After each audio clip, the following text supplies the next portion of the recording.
understand, the child nutrition programs, whether it be National School Lunch, school breakfast programs, special milk programs, child and adult care programs, as well as the summer food service programs, they are all federally funded programs.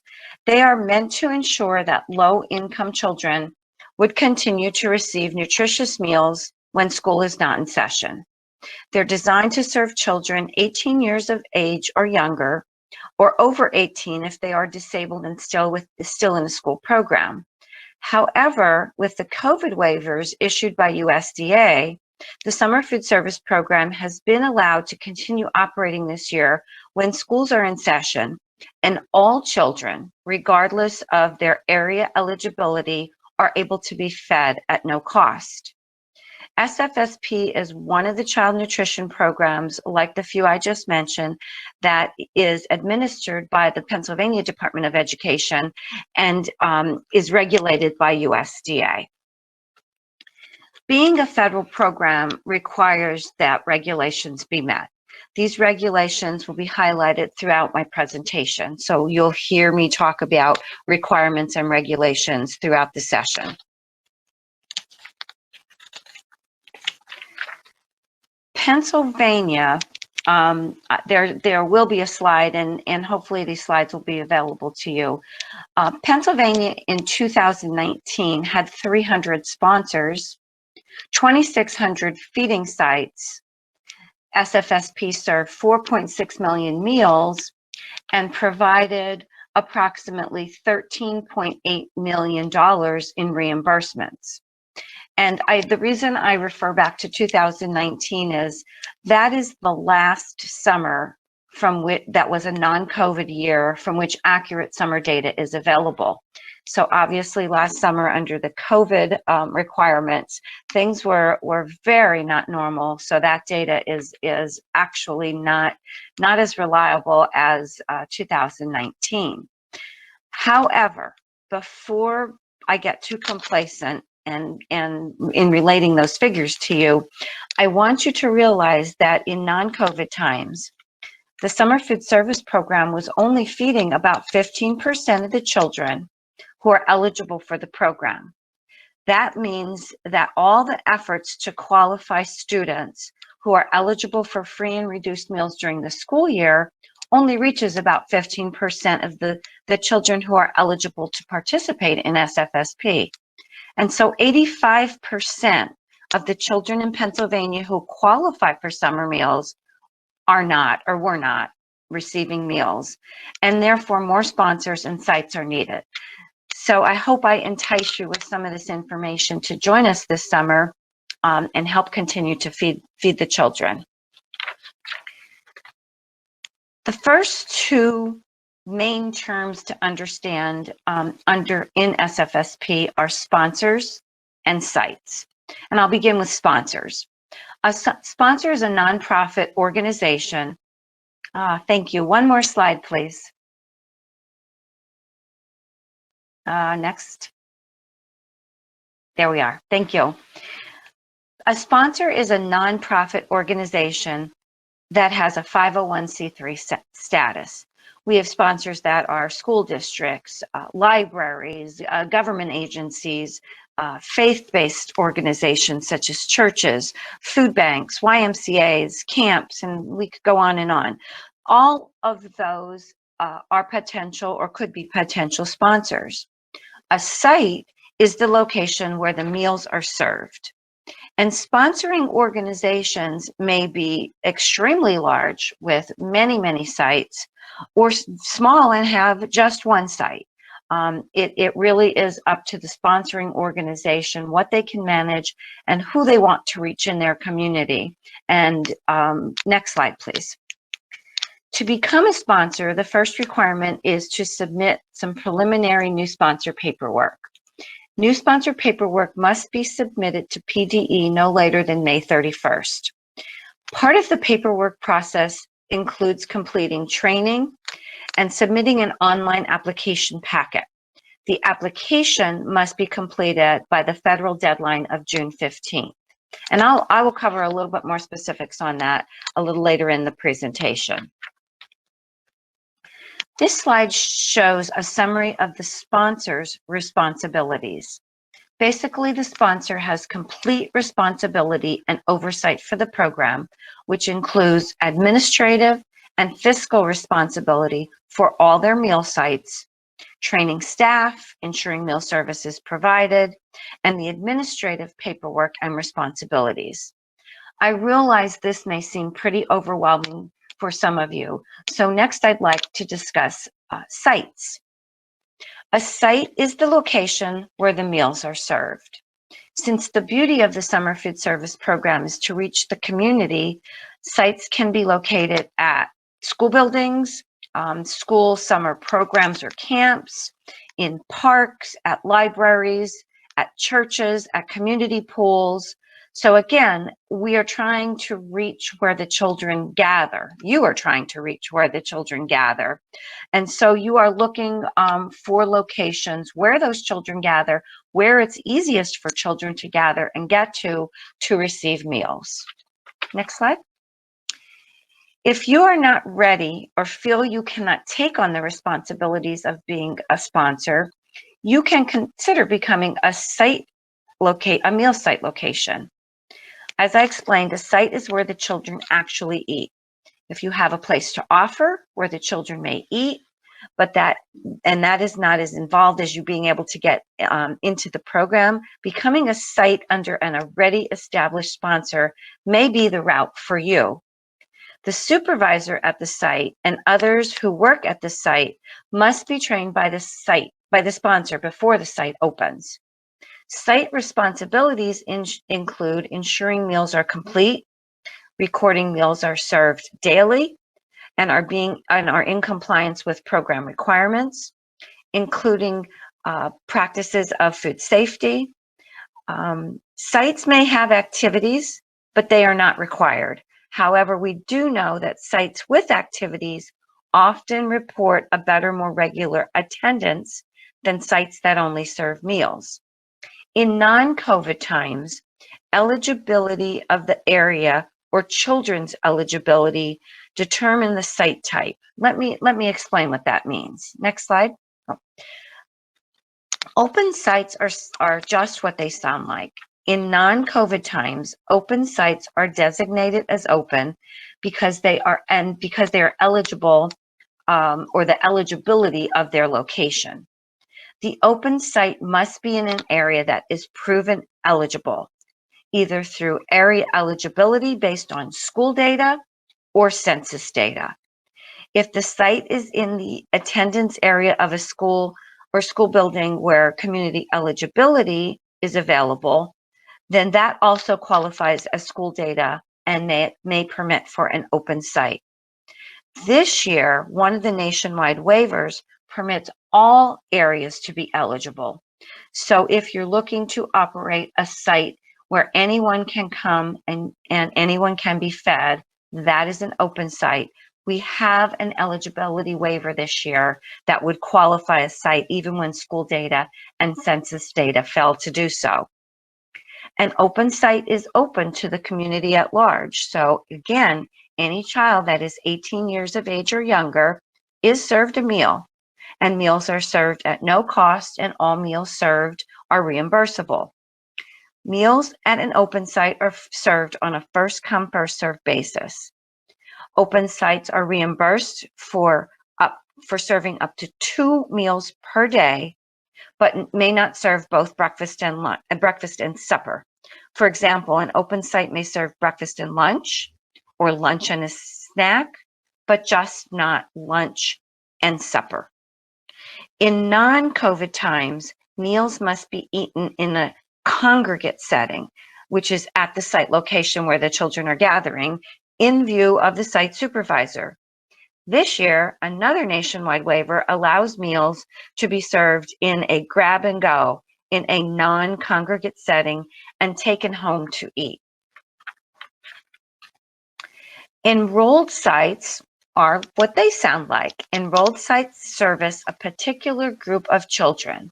For example, it could be a summer computer camp that has a limited registration, a tutoring program, or just a particular group of children where enrollment is necessary, or when a site location is not eligible to be open, it may qualify as an enrolled site. The eligibility of an enrolled site is determined by the individual eligibility of the children who attend and eat at that site. And at enrolled sites, at least 1/2 of the identified children must be eligible for free and reduced price meals. Once that threshold is reached, the site qualifies and meals served to all children are at no cost and are reimbursable. So let me give you an example. I'm operating a summer computer camp. I am able to register 30 children. At least 15 of the children on my enrolled registration list qualify for free and reduced meals. That means that the remainder of the children, the site is qualified, the remainder of the children, or all children in this case, are then able to be served meals, all at no cost and all reimbursable. So how do you get that eligibility data? The methods to get that are either through shared school eligibility. So you contact your local school districts, you provide your list of enrolled students, you ask them to respond if they are simply eligible for free and reduced meals or not. If you reach your threshold, your 50%, by obtaining that information from your school district, that site qualifies. If you do not reach your threshold, again, using my 30 children enrollment for my computer camp, let's say my school district can only provide me with 12 children that are eligible for free and reduced. I then need to ask the remainder of the households to submit a household income application so that again I can reach my threshold of at least 50% of the children enrolled being eligible. Next slide, please. Well, could you back up to that slide? I just want to continue with enrolled because I want to be sure I cover this year. In COVID times, there is a nationwide waiver that permits the use of school data or census data for enrolled sites. If both of those fail, like open sites, there is an area eligibility waiver. So again, in COVID times, for open sites and for enrolled sites, if the data we normally utilizes fails for you, there are area eligibility waivers. And so basically any location can become eligible this year under these waivers. In non-COVID times, meals must be eaten in a congregate setting, just like the open sites. But this year, again, there is the nationwide waiver to allow grab-and-go meals in a non-congregate setting, and meals may be taken home to be eaten. Okay, next slide, please. Camps. Camps must have individual eligibility for each child in attendance, no matter where they are located. There has not been a waiver for this since the waivers were initiated over a year and a few months ago, and there is not a waiver this summer. So if operating a camp, which could be a day camp or a residential camp, then individual child's eligibility is required for those meals to be claimed as reimbursable meals. That eligibility information, again, can come from shared school data. If that's not available, then children would be required, or you would be requesting households to complete the income application for eligibility to determine those child's eligibility. Camps are a little unique or different from open and enrolled sites because they may serve 3 meals per day. However, again, only those students that qualify for the free and reduced meals may be claimed for reimbursement. In non-COVID times, meals must be eaten in a congregate setting in view of the site supervisor, but with that nationwide waiver for grab and go, meals may be taken home. And so you may ask yourself, how do you attend a camp when meals are taken home? And so camps have become very innovative, as we all have during COVID times, to have virtual sessions or to create activities that are also taken home, so they maintain their camp status. Keep in mind that although there is a non-congregate waiver, it is not required. We are able to congregate this year based on the Pennsylvania requirements for congregating. So camps, enrolled sites, open sites, all summer operating sites have the ability to decide if they can maintain the proper social distancing and open on site in person, or do they have reason to want to utilize the waivers and operate grab and go sites. And that is strictly up to the sponsor and the site to make that determination. So to simply recap, the state works with the sponsor works with the sites. The sponsor has direct contact with PDE from completing the online application packet to submitting claims for reimbursement. The sponsor handles all the administrative parts of the program. The sponsor, not PDE, manages the site. PDE will train the sponsor and assure that the sponsor is comfortable with the program, and we are always just a phone call away. So if your intention is to consider becoming a sponsor, then certainly PDE is here to assist you. Next slide, please. So to become a sponsor, if you're not ready to become a sponsor, and you cannot take on those responsibilities, you can consider becoming a site meal location. And you may contact a sponsor in your local area to offer your location as a site and work with them. A list of sponsors can be found on the SFSP website under the SFSP Operate a Meal tab. And the link for that is located on the slide. If you need assistance, if you cannot find a sponsor in your area, again, please contact my team and we will help guide you to some local sponsors and you can work with them. Next slide. In the summer food service program, the next set of terms to be familiar with are for meal preparation types: self-prep and vended. The self-prep sponsor prepares the food themselves. The vended sponsor pays for their food to be prepared. This could be a contract with a food service management company who comes in and prepares food on site, or maybe a local deli or restaurant or another management vendor who will prepare and deliver the foods to your site locations. This is the sponsor's choice for the type of meal preparation they decide they can handle. Next slide.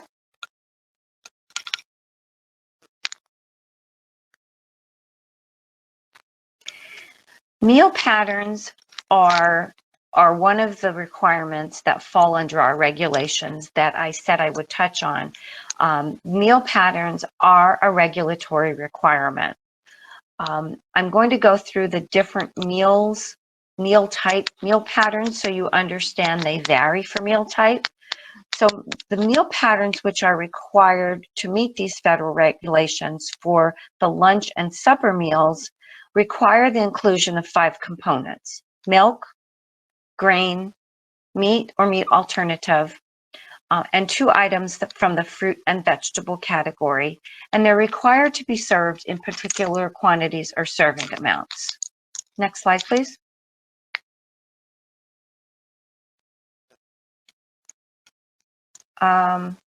Next slide, please. No, one too far, the breakfast slide. There we go. The summer food service program breakfast meal pattern requires only 4 components: milk, grain, a meat or meat alternate, and fruit or vegetable, again served in particular requirements, particular serving amounts and requirements. And then next slide.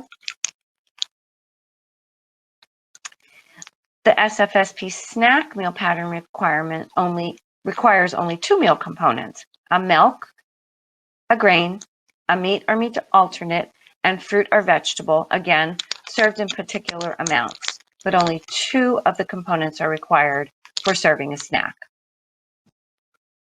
Next slide.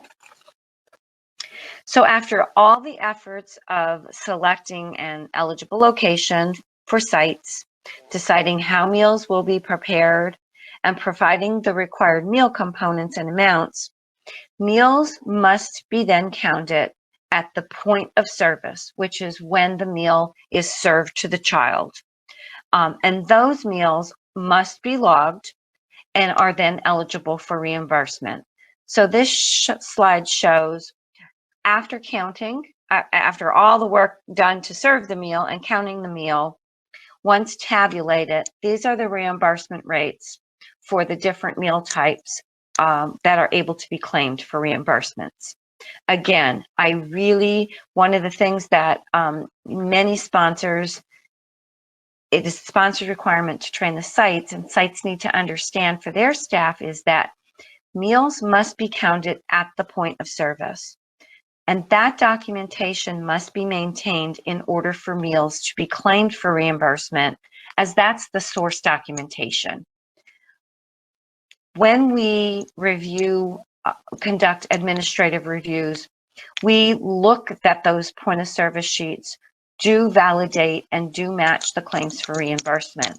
So it's very important as a sponsor that sites are trained to understand that without those point of service meal for each meal type for each day, the sponsor is not able to claim those meals for reimbursement. And when we conduct site reviews, we are looking to ensure that sites understand that, because they are counting or ticking or noting as each child is served, they are noting that meal on the meal point of service meal count sheet. Next slide, please. Pears, CN Pears, is an online system that we utilize in Pennsylvania. It's available for all SFSP sponsors for submitting their annual application packet and submitting their claims for reimbursement. In addition, there is a section on Pears called Download Forms, and this provides anything from a variety of forms and templates, information, guidance, memos that can be referred to constantly and used for training. Next slide, please. So as you can see, SFSP is a very flexible program and can and should be adapted to fit the needs of the location. So many times we have sponsors that believe they know where they want to be located, but haven't given much thought if that's a location that children actually do gather at, that children can actually get to, although for the sponsor it seems ideal. And so summer needs to be thought through by the sponsor as to where they want to serve meals and where they can reach the most children. In non-COVID times, meal service may begin as soon as the first day after school, the end of the school year, and up to the day before the new school year begins.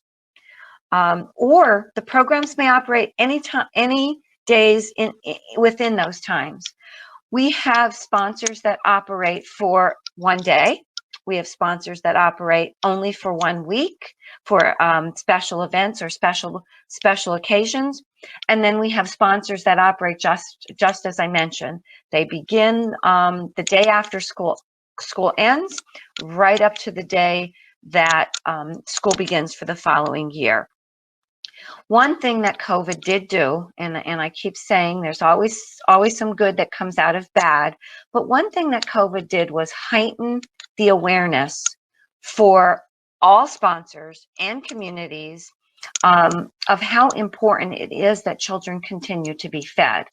And so this has heightened the awareness of the summer food service program, because the program was allowed for the first time in history to operate during the school year. And that's unheard of under our regulations.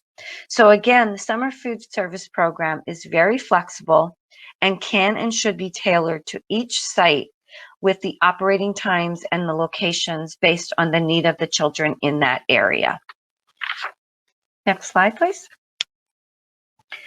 So if I've sparked your interest in becoming an SFSP sponsor, you can log on to the link listed on the slide, www.pears.pa.gov, and click on the new sponsor application packet for the Summer Food Service Program.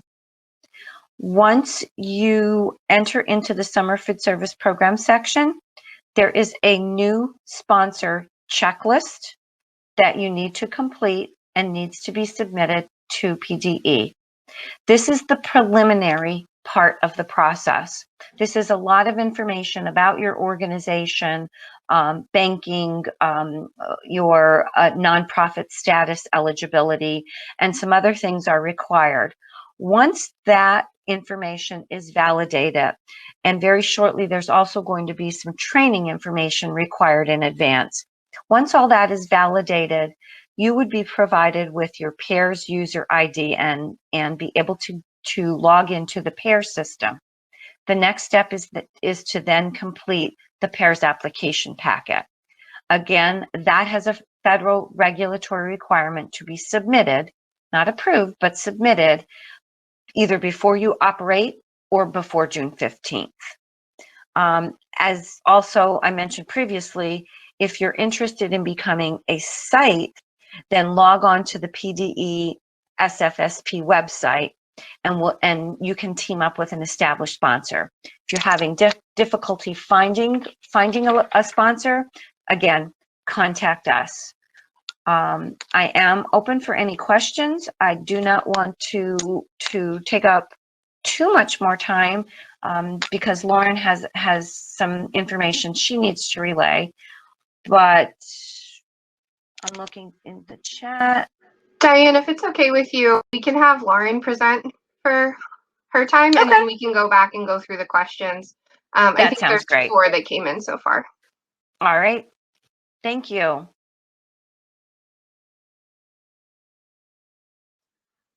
Great, Lauren, you can take it over. All right. Thank you so much, Diane. I'm going to share my screen here.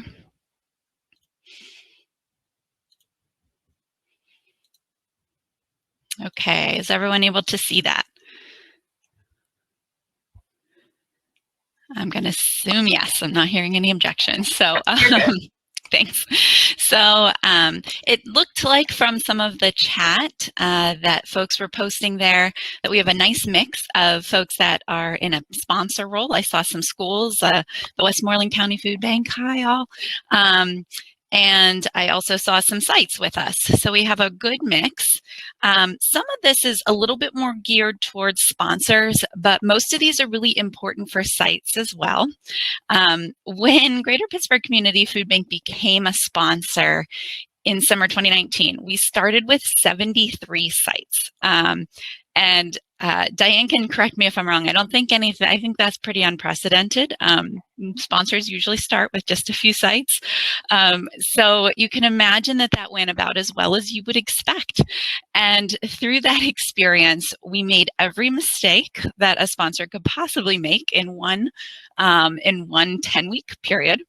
And we learned the hard way what to do and what not to do. So I'm going to share with you our list of top 10 do's and don'ts. So first on our list is about getting good food. This is one, this one is really for sponsors, but also very important to sites. It's also obviously the sponsors that will be contracting with a vendor, which, but I highlight it here because it is super important. You are allowed to renew renew a contract with a vendor up to 3 times, which means that if you get this right, you could be set for 4 years, or you could feel stuck for 4 years if you don't. As a new sponsor, when we were preparing our invitation for bid, we were so excited to create this amazing menu. One of the things we were most excited about was including fresh berries as the fruit component in one of our lunches. and in one of our breakfasts in our 11-day menu cycle. What we didn't realize is that getting decent berries for 4 meals per month for 3,500 kids is a lot more easily said than done. Not to mention the high cost of berries, especially for that lower reimbursed breakfast meal, and the packing difficulties with that for our vendors. So we ended up with only one bidder and a breakfast price that was a lot higher than we had anticipated, in large part because we put fresh berries on our menu. So the biggest challenge with writing specifications for your contract is striking the appropriate balance between insisting on quality and variety without being so specific or ambitious that it's too costly or difficult for vendors to manage. I actually pulled together a long menu of options that you could think about including in vendor contracts that are specifications that kind of strike that balance. And we can make that resource available to everyone in our resource page after this. So second, do not compromise on food safety. Of all the rules and regulations, this is one that everyone can get behind. It can get hot in the summer, so make sure you have lots of coolers, ice packs, good digital probe thermometers. Temp the food in coolers more often than is absolutely required, whatever you need to do to make sure food safety is taken seriously. It's also the single biggest corrective action that we hear about from summer food sites across our service area when PDE comes to visit. And obviously with the drive-by grab-and-go distributions and home deliveries, with meals getting loaded into cars, hot cars, it's worth making sure that we pay extra attention to that this summer. Number 3. I might have gone too far there. Okay. So for sponsors, do visit the sites. We had to do 73 first week site visits in summer 2019. Was it a challenge to coordinate that with our 3 permanent staff? Yes. Were those visits really essential? 100% yes. And so I think this summer, obviously there's waivers in place that allow for offsite monitoring visits.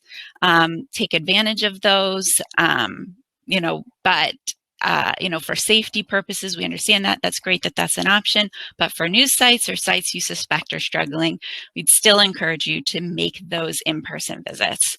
1 or 2 visits early on can really save you a lot of headaches later in the summer.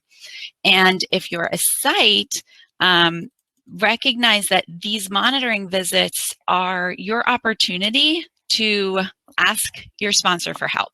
If you're struggling with something or unsure about something, this is your chance to ask questions and ask for guidance. The more that both sponsors and sites come to embrace those monitoring visits, I know it sounds crazy, but embrace them as an opportunity rather than a burden, the better off for everyone. Number 4, do not delay in tracking down meal count sheets. This is the single most important tip for sponsors to get reimbursed for the meals served. This is definitely a nightmare for larger sponsors, but even single site sponsors can take it for granted that their staff has all the paperwork well in hand, only to discover that count sheets are missing when they go to submit their claim. So sites, I guarantee you that your sponsor will love you if you just fill out your point of service count sheets completely, every line, signed, dated, and submit them on time. In our first summer, we had one site supervisor that thought she submitted the count sheets electronically, but they didn't go through. And by the time we followed up with the site supervisor, she had thrown away 3 weeks worth of count sheets. It was a large site, so it ended up costing us over $6,000. So figure out a system that works for you and stay on top of collecting those meal count sheets daily. Number 5, it can be challenging sometimes to make sure that the relationship between sponsors and sites is a positive partnership.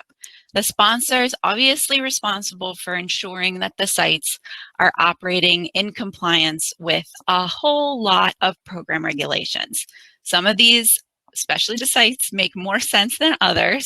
And so sometimes as sponsors, it's not a fun job to make sure that our sites are following those. But first and foremost, the site is a service provider to the kids, and the sponsor is really a service provider for the sites. We really hope that sponsors are striving to provide sites with excellent customer service. That is the goal. Good communication. And even when there are compliance concerns, the sponsor gets to be the coach, not the referee. We're not PDE. No offense, Dianne, cover your ears. It's the sponsor's job to make sure that the site doesn't get in trouble from PDE. And so positioning sponsors and sites, we are on the same team. So just keeping that in mind as we work together. Number 6, don't wait to figure out why participation numbers are low.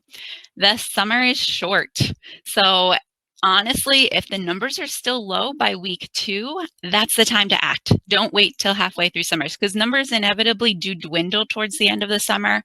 It happens every year. Sponsors and sites should work together to find out what the issues might be. Is there signage?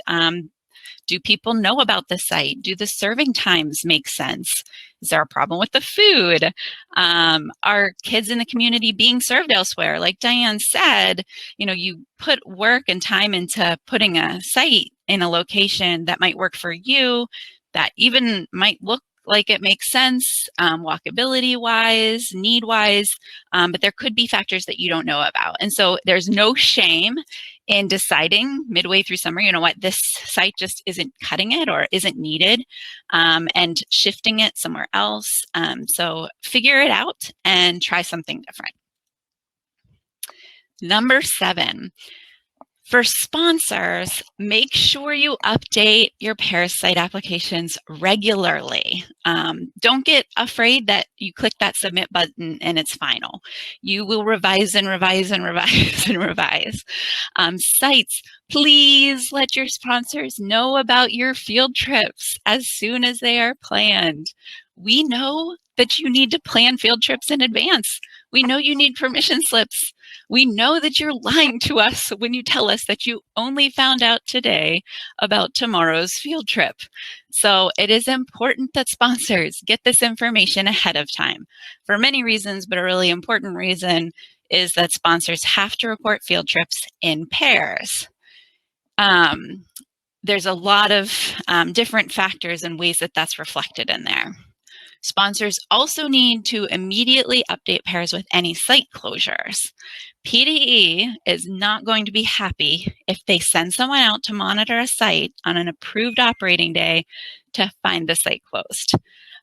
So make sure that you get that information as soon as possible to your sponsors.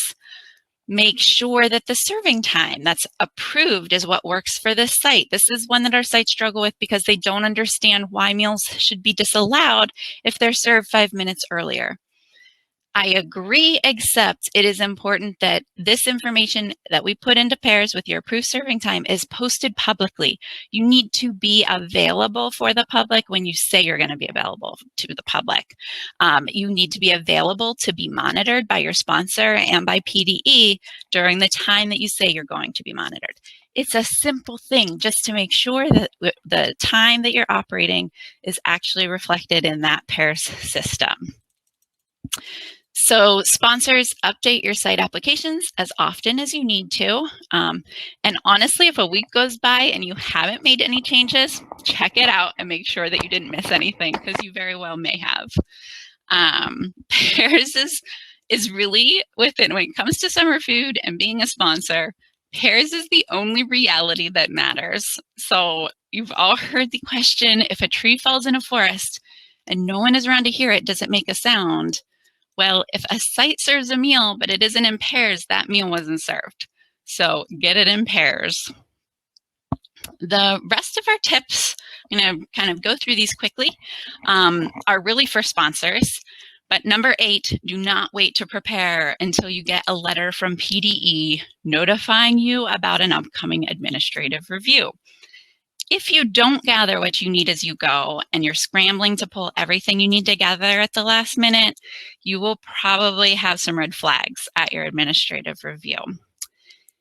If you're new as a sponsor to summer food, I would encourage you to attend a workshop that we are offering on May 3rd at 1:30, and that will focus on day-to-day sponsor operations and also steps to a flawless administrative review. So if that is something that you'd be interested in attending, you can actually go ahead and let us know right now in the Q&A, and we can, or in the chat there, and we can make sure we get you the information about that. Number 9, we are very fortunate in the state of Pennsylvania to have a really supportive child nutrition team at the PA Department of Education. When in doubt, email PDE with questions. We are in our 3rd year as a sponsor, and I would say, and Dianne can probably attest to this, it is rare for a week to go by without me emailing some question to PDE, both about SFSP, and we operate CACFP during the school year. And number 10, please, please, please do not reinvent the wheel. We totally reinvented the wheel when we became a sponsor, and it's really unnecessary.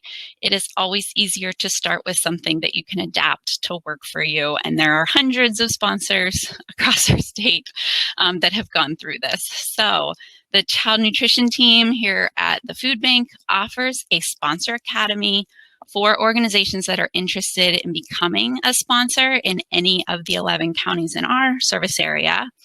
And that includes a workshop series and toolkit and hands-on technical support.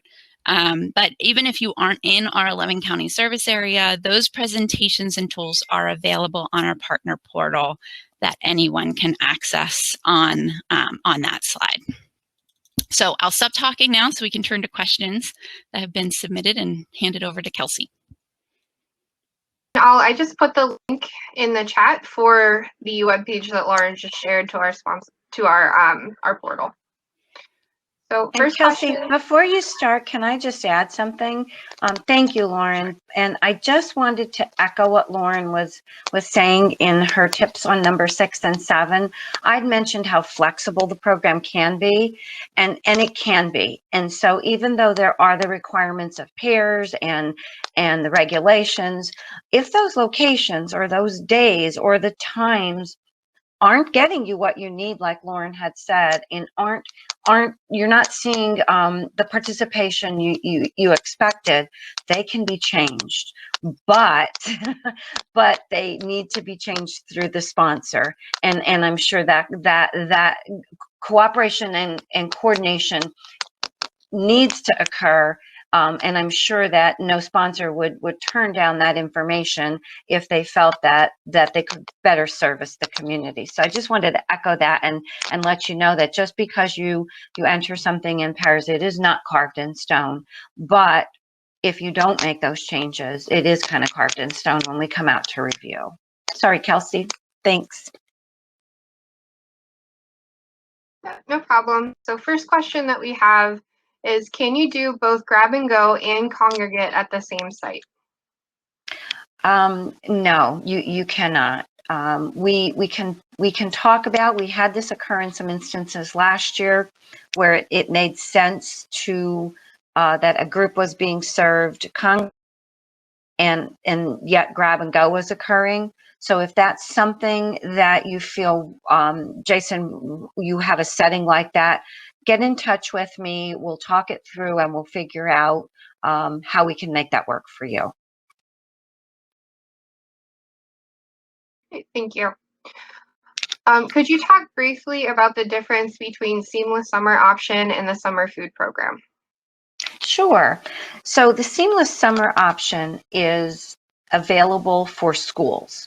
And it is what it sounds like, or it's supposed to be what it sounds like, that you seamlessly run from your school operation right into summer. Now, right now, in the time of COVID, the majority of schools are operating either Seamless Summer or SFSP. So moving seamlessly from school to SSO, most of them are already in SSO. We have very few schools across Pennsylvania operating under NSLP. But in non-COVID times, that's what it's meant to be, is that you move directly into summer from school. The meal patterns are the same as the school meal patterns. The requirements are the same. Nutrient analysis, menu patterns, quantities, age grade groups, they're all the same requirements as you do during your school year. Summer is a completely separate program from the school nutrition programs from NSLP. And so as you heard me talk, you're actually applying for the summer program.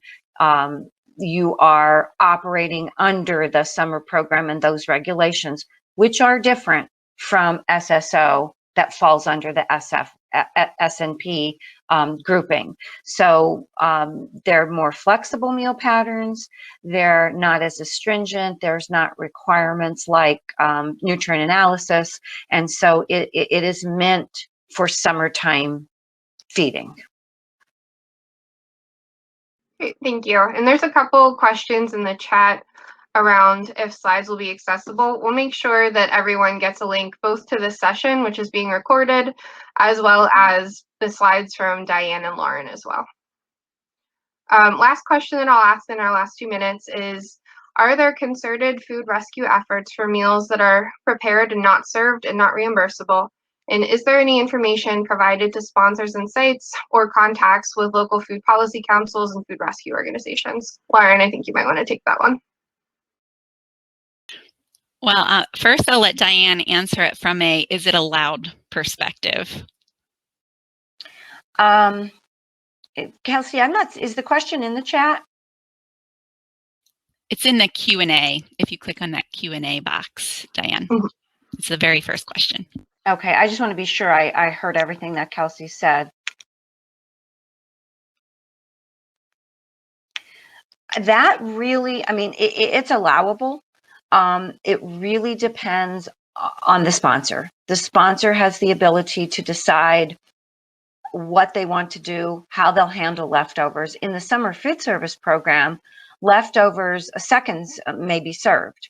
So it's a little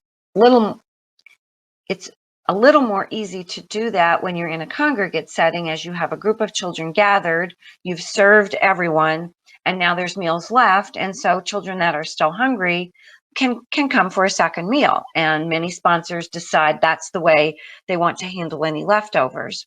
Others have the ability to store leftovers. So they store them, they utilize them for the next day, and that becomes an efficiency economic process for the sponsor.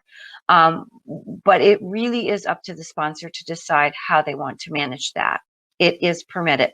During non-COVID times, we recommend share tables for items that children don't like. During COVID times, there's some guidance out there from PDA about food safety.